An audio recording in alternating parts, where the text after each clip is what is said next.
வாழ்க்கையினுடைய ஒவ்வொரு பகுதியையும் நாம் சிறப்பாக அமைத்துக் கொள்வதற்காக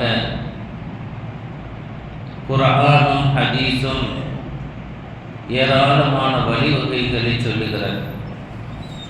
அவைகளுக்கு ஏற்றாற்போல ஞானவான்களது வார்த்தைகளும் வாழ்க்கைகளும் அமைந்திருந்திருக்கிறது.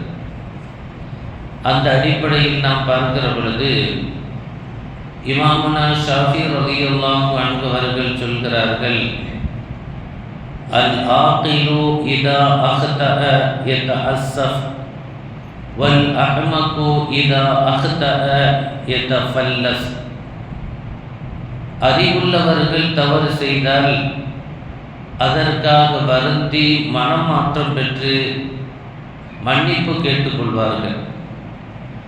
ஆனால் முட்டாள் தவறு செய்வானேயானால் அதை நியாயப்படுத்துவதற்கு தத்துவத்தையே பேசத் தொடங்குவான் என்று சொன்னார். எவ்வளோ ஒரு அழுத்தமான ஒரு ஆழமான வார்த்தை ரொம்ப சின்னது, ஆனால் இதனுடைய பொருள் இருக்கிற நீண்ட தூரம் போகிறது. ஏன்னா பெருமானார் ஸல்லல்லாஹு அலைஹி வஸல்லம் அன்னவர்கள் ஆணவம் என்பதற்கான வியாக்கியானத்தை சொல்லும் பொழுது சொன்னார்கள், ஆணவம் என்றால் என்ன அப்படின்னு சொன்னால், தான் செய்த தவறை நியாயப்படுத்துவாள். ஆணவத்துக்கு அடிப்படை என்னடா, தான் செய்த தவறை அது சரிதாங்க, நான் சரியாக தான் செய்தேன் அப்படின்னு சொல்லுவான். எப்போ இது தவறுன்னு அப்படியா சரியா சொல்ல அல்லாஹ் மன்னிச்சிக்காங்க அப்படின்னு இறங்கி போகிறது கிடையாது. இல்லை நான் சரியாக தானே செய்தேன் அப்படின்னு சொல்லுவோம். இதுதான் ஆணவம் என்றார்கள் பெருமானார் ஸல்லல்லாஹு அலைஹி வஸல்லம்.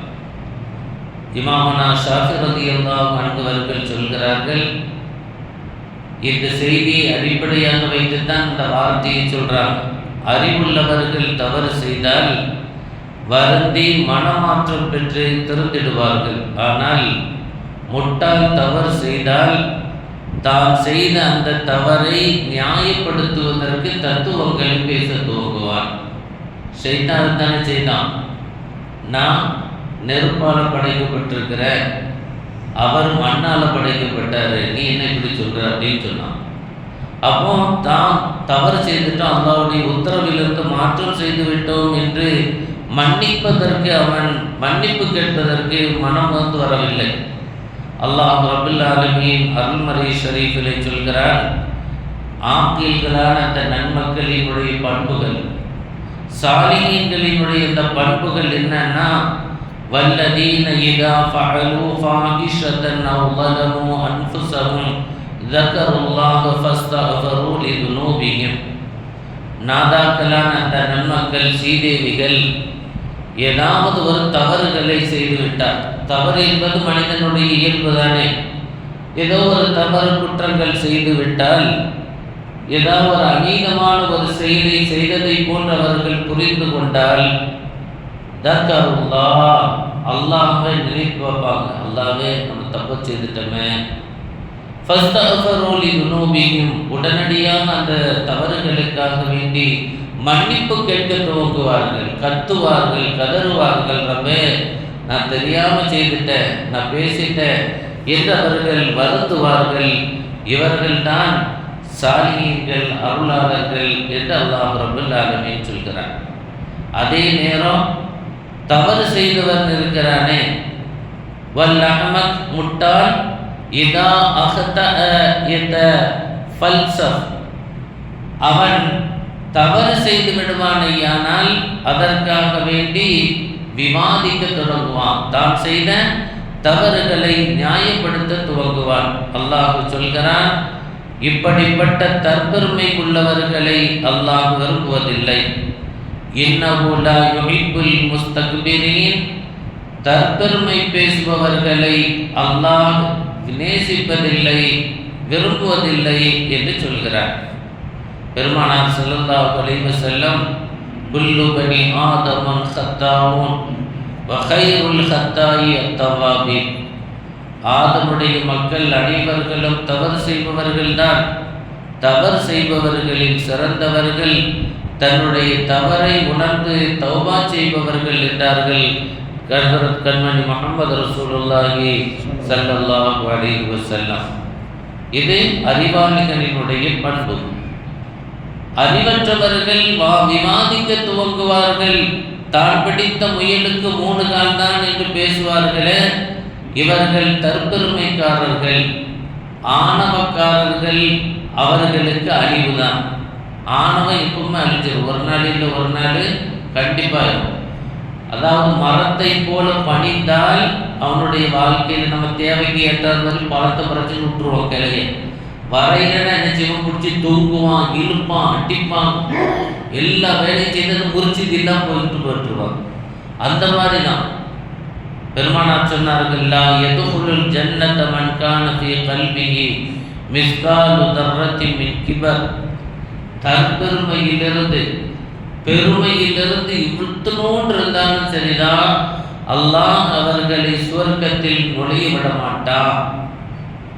அவர்களுக்கு சுவர்க்கத்தில் இடம் கிடைக்காது என்று பெருமானார் ஸல்லல்லாஹு அலைஹி வஸல்லம் எச்சரிக்கிறாங்கன்னா, நம்மளுடைய வாழ்க்கையை நாம் எவ்வளவு கவனமாக ஆக்கிக் கொள்ள வேண்டும்.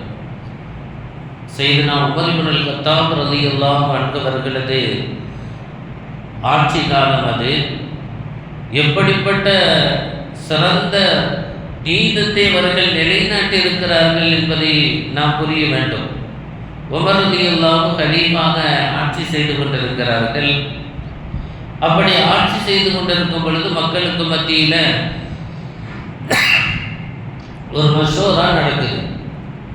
என்ன மஷூரான்னு சொன்னால், மகர் தொகை அல்லாஹ் என்ன சொல்கிறான், நீங்கள் மணமுடிக்கும் பெண்களுக்கு தாராளமாக கொடுங்கன்னு சொல்கிறான்.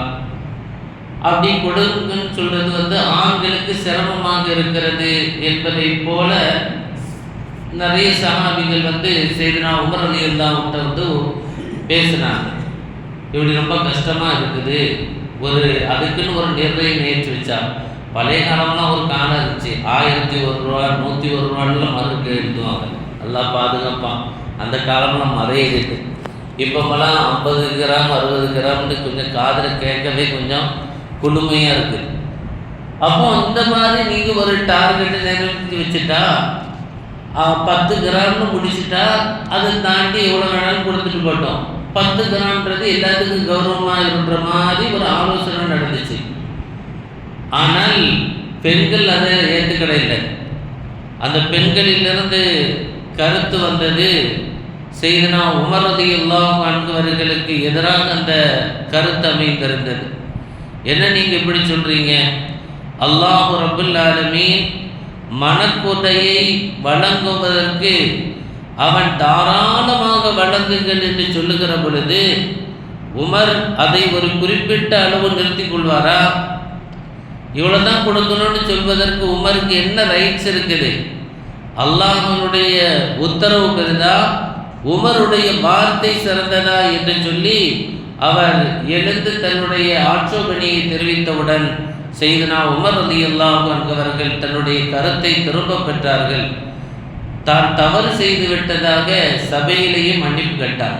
எந்திரிச்சு 2 கலீஃபா, இன்னைக்கெல்லாம் நடக்குமா? ஏம்மா, எல்லாத்துட்டையும் நான் மன்னிப்பு கேட்டுக்கிறேன், தவறு செய்துட்டேன், அல்லாஹ் ரசூலுக்காக வேண்டி மனம் பொறுத்து கொள்ளுங்கள். அல்லாஹ் அப்படி சொல்லியிருக்கிறான், எல்லாரும் இப்படி சொல்கிறாங்களே என்பதற்காக நான் வேண்டி இந்த மசோராவை ஏற்பாடு பண்ண, மன்னிச்சுக்காங்க. அசாபத் இம்ரஅத்துன், அந்த பெண் உண்மையிலேயே வெற்றி அடைந்து விட்டார். வஹத உமர், உமர் நான் தான் தவறு செய்து விட்டேன் என்று தன்னுடைய தவறை சபையிலேயே ஒத்துக்கொண்டார். அதனால தான் இன்னைக்கு அவங்க போனதுக்கு பிறகும் உமரை போல ஒரு ஆட்சி வேணும் என்று உலக நாடெல்லாம் தேடுது. ஏன்? தைரியமா தன்னுடைய குற்றத்தை நினைத்து மன்னிச்சுக்காங்க அப்படின்ட்டு போயிட்டாங்க. நம்மளா இருந்தா அதெல்லாம் நான் அப்படி இப்படி இழுத்துக்கிட்டே இருப்போம். வாழ்கிற காலத்துலேயும் 4 பேர் திட்டு வைக்கிட்டே தான் இருப்போம்.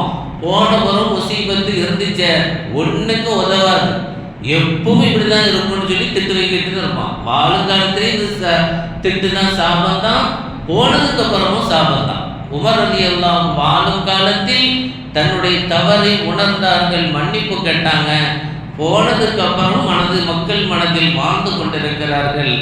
சொன்னார்கள், குல்லு நாசி அஃப்கஹு மின் உமர், மக்கள் எல்லாம் உமரை விட மிக பிரில்லியண்டாக இருக்கிறார்கள், உமரெல்லமா ஆக புத்தியற்றவராக இருக்கிறார் என்று தன்னைத்தானே நொந்து கொண்டார்கள் என்று வரலாறை பார்த்தோமேயானால், உண்மையிலேயே அந்த நாதாக்களான நன்மக்கள் தங்களுடைய குற்றங்களை நினைத்து வருந்தி அல்லாஹ்விடத்திலே மன்றாட்டத்தை தேடுவார்கள். எனவே தான் செய்தனா ஷாஃபி ரலியல்லாஹு அன்ஹு அவர்கள் சொல்கிறார்கள், புத்திசாலி தவறு செய்தால் மன்னிப்பு கேட்பார், முட்டாள் தான் தவறு செய்தால் அதற்கு விவாதம் செய்வான் என்று சொன்னார்கள். அல்லாஹ் நம்மை புத்திசாலிகளாக வாழ்வாங்கு வாழச் செய்து அருள்வாளிப்பானாக. எல்லா நிலையிலும் அவனுடைய அன்பையும் அருளையும் பெறுவதற்கு என்னென்ன நற்கர்மங்களை ஆற்றிட வேண்டுமோ அவைகளை நியமமாக நிரந்தரமாக செய்து வரும் நல்ல பண்பாளர்களாக நம்மை கபூல் செய்து அருள்வாளிப்பானாக. ஸல்லல்லாஹு அலா முஹம்மது ஸல்லல்லாஹு அலைஹி